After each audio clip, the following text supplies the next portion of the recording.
channel. So on today's episode, Husna nak tunjuk DIY tutorial dan jenis-jenis mesin yang Husna gunakan untuk hasilkan this wood letter dengan semua tulisan-tulisan yang ada dekat belakang sini.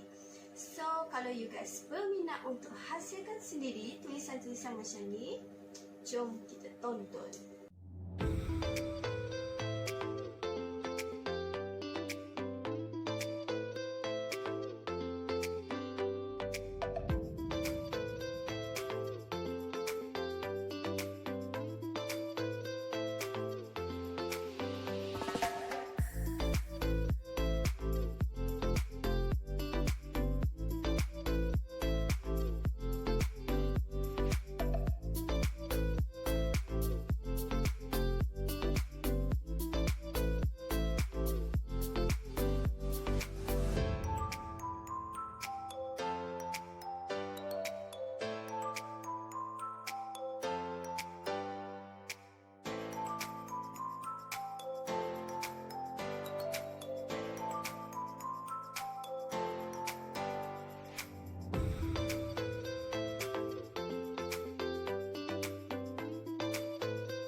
Macam mana lepas saksikan video tadi? Korang dah yakin untuk buat sendiri atau masih lagi ragu-ragu? Buat yang ragu-ragu tu tapi teringin sangat nak ada tulisan-tulisan macam ni untuk hiasi kamar bilik korang, anak-anak korang. Jangan risau, kami di Ziana sudi membantu. Caranya mudah je. Korang follow our Instagram cnna.my. Just drop any comment or direct message. InsyaAllah kami akan cuba merealisasikan impian korang. Dan buat penonton yang suka dengan video kami, korang punya DIY, jangan lupa untuk tekan butang notification dan subscribe. InsyaAllah kami akan come back dengan new video, new idea, new DIY. Okay, so itu saja untuk episod kali ini. Bye.